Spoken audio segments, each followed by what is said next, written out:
Երբ որ կարդում ես Մայթյան ողբերգության 95 գլուխները, որոնք կազմված են գրեթե 8500 տողից, զարմանալի կարևոր միտք ես նկատում, որ կարմիր թելի նման անցնում է 95 գլուխներում, մեղանչել եմ, կործանվում եմ, փրկիր, մեղա, կորյա, ողորմյա, և մեզ օգնում է Նարեկացին,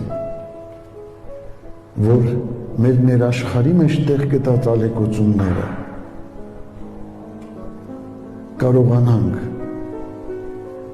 մեղքի գիտակցումով,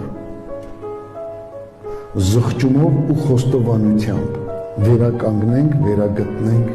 այն խաղաղությունը երանական, որի մեջ պիտի զգանք Աստծո ներկայությունը։